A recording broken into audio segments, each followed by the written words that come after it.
ये योगी आदित्यनाथ सुनकर काउंटर करवा रहे हैं उत्तर प्रदेश के अंदर माइनॉरिटी के, पिछड़े लोगों के।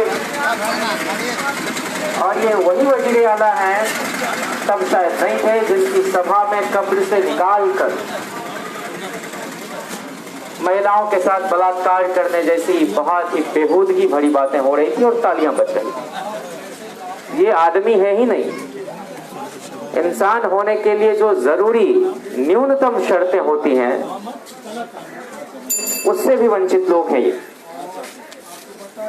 इसलिए बेगूसराय के अंदर एक बहुत बड़ा खेल चल रहा है, बहुत बड़ी साजिश चल रही है, बहुत बड़ा षड्यंत्र। दूसरी तरफ तनवीर हसन साहब का जनबल है। आपको तय करना है कि धनबल जीतेगा या फिर जनबल जीतेगा। मैं अक्सर बेगूसराय में घूमते हुए 4-5 विधानसभा जो मैं गया, तो मैं अक्सर इस बात को कहता हूं कि तनवीर हसन साहब के पास बेईमानी और हराम की एक कौड़ी नहीं है। वह 16 आना ईमान वाले इंसान है। आपको चुनना है एक ईमानदार आदमी को या फिर बेईमान को, ये फैसला आप कर दीजिए। और जो आदमी जाती जिंदगी में ईमानदार नहीं होगा वह पब्लिक लाइफ में भी करप्ट ही होगा। ये चुनाव कोई गिरिराज सिंह नहीं लड़ रहे हैं। गिरिराज सिंह तो एक बहुत ही छोटा सा किरदार है। उनके जरिए नरेंद्र मोदी फिर से सत्ता पर काबिज होना चाहते हैं।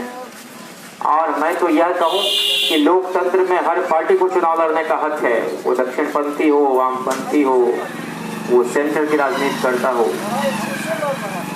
लेकिन कभी भी इस तरह से गुंडागर्दी की भाषा बोलने वाले और गुजरात के 2 गुंडे मवाली मिलकर जो तड़ीपार हो चुके थे, जिस पर तरह तरह के मुकदमे और तरह तरह की धाराएं चलती हो, वैसे लोग आकर डिस्पेट कर रहे हैं, वैसे लोग प्रवचन बांट रहे हैं। तो इसलिए जो हिंदुस्तान आज कर्ज में डूबा हुआ है, यहाँ के हर नागरिक पर 25,000 से ज्यादा का कर्ज है। यह आदमी विदेश के दौरे करके कोई हिंदुस्तान को आबाद करने की चिंता नहीं कर रहे थे, बल्कि हिंदुस्तान को लूटने और लुटवाने के काम में रात दिन लगे हुए थे। जिस आदमी से BSNL नहीं संभला, जिस आदमी से हल नहीं संभला, जिस आदमी से कोई भी पब्लिक सेक्टर नहीं संभल रहा, जिस आदमी से हवाई अड्डे नहीं संभल रहे, जिस आदमी से इस देश की आजादी का सबसे बड़ा प्रतीक लाल किला नहीं संभल रहा, वो आदमी इस देश को संभालेगा। ये किस तरह की मजबूती की बात कर रहे हैं आप? जिनकी नाक के नीचे जिनके हमले हो जाते हैं, और किसने हमले कराए नहीं कराए मैं उसकी डिटेल में नहीं जाना चाहता, लेकिन जो टाइमिंग है और जो रिपोर्ट है, बार बार कहा गया कि एयरलिफ्ट करा दो क्योंकि वहां पर खतरे हैं। आखिर देश की सुरक्षा को खतरे में डालकर कौन लोग थे जो उनको यूं ही पार करा रहे थे? और जो लोग पाकिस्तान जाकर बिरयानी खाते हैं, जो लोग पाकिस्तान जाकर बिना बताए हुए अचानक से लैंड कर जाते हैं, अब वो लोग पाकिस्तान भेजने की बात करते हैं। अरे भाई, ये जो इस देश के जो अकलियत समाज के लोग हैं, वो अकलियत समाज के लोग नहीं हैं, बल्कि हिंदुस्तान दुनिया का दूसरा सबसे बड़ा मुल्क है जहां सबसे बड़ी तादाद में मुसलमान भाई बहन रहते हैं। आप अकलियत की बात करते हैं, और जितने बहुजन समाज के लोग हैं, दलित हैं, पिछड़े हैं, आदिवासी हैं, मुसलमान हैं, इन सबको मिला दो तो हम लोग अक्सरियत वाले लोग हैं, अकलियत के नहीं हैं। और हमारे बीच, आपके बीच दुख दर्द का रिश्ता है, सुख का रिश्ता है, साझा ख्वाब हम देखते हैं। हमने इस मुल्क को सींचा है, हमारे पुरखों ने इस मुल्क को बनाया है, बचाया है, बसाया है। ये लोग तो बस्तियां उजाड़ने वाले लोग, ये घर को जलाने वाले लोग। लालू प्रसाद जब से इस बिहार के मुख्यमंत्री हुए, कहीं कोई दंगा फसाद नहीं हुआ। और आप कहते हो कि वो डेवलपमेंट वाले आदमी नहीं है। कैसा डेवलपमेंट? आज तो किसी गुजरात मॉडल की चर्चा नहीं होती। इनको तो उस मॉडल को बेचना था जो मॉडल कहीं वजूद में था ही नहीं। और आप जान रहे, कोस्टल एरियाज में तो ऐसे ही उद्योग धंधे होते। बिहार को तो तुमने हमेशा से दंगों फसादों की लपटों में झुलसाए हुए रखा। 5-6 साल तो लालू प्रसाद का इसी बात में गुजर गया कि कैसे अमन चैन को कायम रखा जाए। भागलपुर में दंगे हुए, भाई भाई में काटा गया, उनको लड़ाया गया, मारा गया। उससे किसी तरह से निकाल कर जब लालू प्रसाद बदलाव की इबारत लिख रहे थे, 5 यूनिवर्सिटी सत्ता संभालने के 2 साल के अंदर उन्होंने कायम किए। जहां जयप्रकाश नारायण यूनिवर्सिटी छपरा, वीर कुंवर सिंह यूनिवर्सिटी आरा, Bhupendra Narayan Mandal university Madhepura, Vinoba Bhave university Hazaribagh, Sidho Kanhu Murmu university Dumka. और जब इनको फंसा दिया गया चारा घोटाले में, जिसमें कि इन्होंने जांच के आदेश दिए, चारा घोटाला जगन्नाथ मिश्रा के टाइम से चला आ रहा था। जो जांच के आदेश देते हैं उन्हीं को तुम सलाखों के पीछे डालते हो। और वही अजय सिंह बिष्ट मुख्यमंत्री बनने के 2 महीने के अंदर अपने तमाम केस फाइनल करा लेता है। तो आप बताओ कि इस देश की जुडिशरी पर सबसे ज्यादा भरोसा किस आदमी को था, जिसको लोकतंत्र में भरोसा था, जिसको यह लगा कि न्याय मिलेगा। लेकिन अकरबा मेरे करें कत्ल का दावा किस पर, अकरबा मेरे करें कत्ल का दावा किस पर, वही कातिल, वही शाहिद, वही मुंसिफ है। तो सब कुछ तो तुम तय कर रहे हो, हमारे लोगों को तो कभी न्याय मिला ही नहीं इस देश में। और आप आज हमारी पार्टी में हैं वो शिवानंद तिवारी जी, उनका उन रिकॉर्ड बयान है कि कैसे सरजू राय, ये आपको रविशंकर प्रसाद, सुशील मोदी, खुद तिवारी जी और ये सारे लोग पिटिशनर बने। उसमें दिल्ली से इनको हेलीकॉप्टर से बुलाया गया और फिर गलत सही गवाही और तमाम सबूत इधर उधर जुटा के इन लोगों ने पिटिशन फाइल किया और जज सुनाने वाले भी दोनों सजा दिए और लालू प्रसाद को एक तरह से उठाया गया। न्याय के मकरजाल में जो न्याय नहीं अन्याय हुआ उनके साथ। आज हम सबको इस बात का ख्याल करना है कि जिस तरह से संविधान की जो स्वायत्त संस्थाएं हैं, ऑटोनॉमस बॉडीज हैं, जिनकी लगातार ये दृष्टि बहुजन नेताओं पर पड़ी हुई है, अकलियत समाज के जो लीडरान हैं उनको लगातार फंसाया जाता है, टॉर्चर किया जाता है, सीबीआई, इनकम टैक्स, ईडी का सहारा लेकर। निकल जाएंगे जल्दी, आओ ना। अभी भाई बता रहे थे हमारे कि कैसे साध्वी प्रज्ञा समझौता ब्लास्ट जो हुआ उसकी हकीकत सबको मालूम है, और कैसे हेमंत करकरे जैसे शहीद जिन्होंने उस शहर को बचाने का काम किया, उनके बारे में क्या आग उगल गई। हमने जमीन को समतल कराने का आह्वान करने वाले तथा कथित उदार चेहरे को भी प्रधानमंत्री के रूप में देखा है। हमारे लिए आडवाणी और मोदी जितने बड़े कमनल हैं, अटल बिहारी वाजपेयी उनसे 1 पैसा कम कमनल नहीं थे। वही तो दंगे भड़का रहे थे, वही तो बैठकर बोल रहे थे कि अयोध्या में कार सेवक जो है वो सुप्रीम कोर्ट के फैसले का दरअसल पालन कर रहे हैं।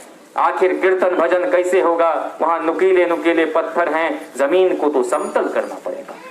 मैं अपने यहाँ मौजूद भाइयों से अपील करना चाहता हूँ और अपील से ज्यादा उनसे यह दरख्वास्त करना चाहता हूँ कि आप दिल पर हाथ रखकर सोचें कि हमने किन लोगों को अपना आइकन बनाया है। और जब कभी किसी को नायक, किसी को हीरो बनाया है तो हमने अपने चश्मे से नहीं देखा, हमने दूसरे के चश्मे से उसका मूल्यांकन किया है, उसका वैल्यूएशन असेसमेंट किया है। दुनिया जिस तरह से दिखाना चाहती है उसी तरह से हम देखना चाहते हैं। हमको समझना चाहिए कि कुछ तो है जिसकी पर्दादारी है। राहुल गांधी जी को इतना कवरेज नहीं मिला 2 साल में जितना ये वोट कटवा और आपके कम्युनिस्ट पार्टी ऑफ इंडिया, जिसको सूरजदा कभी होते थे कम्युनिस्ट, बलिया से लोकसभा का चुनाव जीतते थे, सही मायने में कम्युनिस्ट थे, चंद्रशेखर सिंह होते थे। लेकिन जो उम्मीदवार आपके सामने है वह कम्युनिस्ट पार्टी ऑफ इंडिया के 23rd पार्टी कांग्रेस में खुद ही बोल रहा है कि ये कम्युनिस्ट पार्टी ऑफ इंडिया नहीं है, सीपीआई का मतलब कंफ्यूज्ड पार्टी ऑफ इंडिया। तो जो पार्टी कंफ्यूज्ड है, जो उम्मीदवार कंफ्यूज्ड है, बताइए वो कैसे करेज और कन्विक्शन के साथ आपकी नुमाइंदगी करेगा। और उसी पार्टी कांग्रेस में हैरत और मजेदार बात तो यह है कि उसको नेशनल काउंसिल का मेंबर बना दिया गया। और एक आमिर जामई हैं, सीपीआई में थे, अभी समाजवादी पार्टी के प्रवक्ता हैं, उन्होंने कुछ सवाल पार्टी फोरम पर किए तो उनको पार्टी से इस्तीफा देने के लिए मजबूर कर दिया गया। होते थे कभी कैफी आजमी साहब, होते थे कभी जहीर साहब, सज्जाद जहीर साहब, वो जमाना लग गया। अब तो ये चंद गिरोहों के हाथ में कसमसाती हुई पार्टी है अपनी मुक्ति के लिए। चंद लोग इसको अपने कब्जे में लिए हुए हैं। तो भाई ये बेगूसराय के अंदर यह भी एक तारीख हमारे सामने है कि जिन लोगों को आप कम्युनिस्ट पार्टी ऑफ इंडिया के उम्मीदवार के रूप में जिताते हैं वो सीपीआई के दफ्तर से तो सियासत शुरू करते हैं, लेकिन अंतिम सांस वो नागपुर के कार्यालय में लेते हैं। बोला कहाँ फंस रहे आप? और एक लाइन में आप सीधे सरल शब्दों में, लफ्ज में अगर समझना चाहते हैं उस लड़के को, तो वह एंटी माइनॉरिटी है, एंटी बहुजन है, एंटी ओबीसी, एंटी दलित, एंटी आदिवासी। और उसके पूरे सबूत आप बताइए कि दलितों का नरसंहार करने वाली रणवीर सेना, उस पर जो ख्यालात, जो ओपिनियन, जो विचार भारतीय जनता पार्टी के हैं वही विचार इसके, ना वो कभी निंदा करते, मुंह खोलते, ना ये करते। अब मोदी को गाली दे रहे हैं, यूट्यूब फेसबुक पर लिख रहे हैं, तो हम किसी भी आदमी के लिए मोदी को गाली देना बहुत आसान है, क्योंकि वो गाली देने लायक आदमी है। लेकिन वो गाली देकर जितनी बड़ी कीमत आपसे वसूलना चाहते हैं वो बड़ी भारी है, फांसीवाद है। ये तमाम चीजें आपके सामने परोसा जाता है। कौन नहीं जानता है कि फांसीवाद है? नरेंद्र मोदी 2014 में प्रधानमंत्री बने ना, तो इन कम्युनिस्टों को, नरेंद्र मोदी को समझने में 1 साल और लग गए। 2015 के असेंबली के इलेक्शन में इनको फांसीवाद नजर नहीं आ रहा था। ये सब अकेले अकेले लड़ रहे। इनको 1% वोट, 98 सीट पर लड़ी सीपीआई, 96 पर जमानत जब्त। सीपीएम भी 50 से ज्यादा सीटों पर लड़ी, अगर मेरी यादाश्त दुरुस्त है देख लीजिएगा, उसमें उसकी जमानत जब्त, शायद 1 पर डिपोजिट उसका बच पाया। जिनका कुछ आधार जनाधार है उनके साथ समझौता हुआ है। आरा की सीट पर महागठबंधन ने समर्थन किया राजू यादव को। और ये क्राउड फंडिंग, अब बताइए इससे बड़ा खेल क्या हो सकता है? जमहूरियत है, हर किसी को चंदा मांगने जुटाने का हक है, लेकिन एक तरफ इस लड़के को 2-3 दिन में 70 लाख हो जाते हैं और राजू यादव को 40,000 नहीं होते। ये समाज की सबसे बड़ी सच्चाई, इसको समझिए। कौन लोग हैं? एक आदमी एनडीटीवी पर प्रवचन करते हैं, हम सब लोग उनके अलग अलग वक्त में प्रशंसक हुआ करते थे कि अच्छा काम कर रहे हैं, ये बहुतों से तो बहुत बेहतर है, यह मैं आज भी कह रहा हूं। लेकिन जिस तरह की शरारत उस आदमी ने की है बेगूसराय आकर, कभी भी पत्रकारिता के अंदर दोनों पक्षों को दिखाया जाता है। अगर 3 उम्मीदवार हैं तो तीनों को कवरेज दिया जाता है, लेकिन क्या हुआ? पूरी की पूरी मीडिया ने ब्लैकआउट करके रखा तनवीर हसन साहब को। और 2009 के चुनाव में जितने वोट मिले सीपीआई को, 2014 में पलटू काका के समर्थन से जदयू के जितने वोट मिले सीपीआई के उम्मीदवार को, इन 2 चुनाव के सीपीआई को हासिल हुए कुल मतों की संख्या को जोड़ दीजिए, तब भी उतने वोट नहीं है जितना अकेले कांग्रेस के समर्थन से तनवीर हसन साहब को 2014 में मिले। 4.25 लाख वोट। और कौन नहीं जानता है कि सीपीआई को 1 सवा लाख इतना वोट हर बार आता है। तो इसमें कौन सी घबराहट की बात है, या इसमें कौन सी कोई अनोखी बात है जो एनडीटीवी के पत्रकार दिखा रहे हैं? यह बेईमानी है, यह धूर्तई है, यह मक्कारी है, यह शातिरपना है। फांसीवाद को हराने के सबसे ज्यादा हिमायती हम हैं और 40 सीटों पर महागठबंधन बहुत ही मजबूती के साथ लड़ रहा है। जो 2 चरण के चुनाव हुए, पहले चरण की चारों सीटें ये हार रहे हैं, दूसरे चरण में जो 3 सीट कांग्रेस की है, 2 सीट पर भागलपुर बांकापुर आरजेडी लड़ रहे हैं, उसमें बहुत बेहतर स्थिति में हम लोग हैं, वहां भी सभी सीटों पर हम जीत रहे हैं। तो पूरी संजीदगी के साथ, सीरियसनेस के साथ लड़ रहा है महागठबंधन। पिछली बार कांग्रेस और राजद था, इस बार जीतन राम मांझी जी की पार्टी है, मुकेश सहनी जी की पार्टी है, उपेंद्र कुशवाहा जी की पार्टी है। अब बताइए, 5 पार्टियों का अलायंस सिर्फ पार्टियों का अलायंस नहीं है, एक बहुत बड़े सामाजिक समूह का अलायंस है। वह दिलों का गठजोड़ है, वह दुख दर्द के रिश्ते की तर्जुमानी है उस अलायंस में। और आप जो है पप्पू यादव इनको समर्थन कर रहे हैं। इनका सारा वामपंथ जो है लगता है अंडमान निकोबार चला गया। आप ही लोग ना बोल रहे थे कि वामपंथी सभी ने बोल रहे थे कि अजीत सरकार के हत्यारे हत्यारे हत्यारे। जेएनयू गए थे पप्पू यादव, जब ये हंगामा बरपा हुआ था, उनको बोलने नहीं दे रहे थे यही सब कम्युनिस्ट लोग। तो हम लोगों ने कहा कि भाई कोई भी आपके समर्थन में आपके घर में आए हैं, आप सुन लो, आप बोलने दो। लेकिन उस वक्त पीते थे पप्पू यादव, आज इनके लिए मीठे हो गए हैं।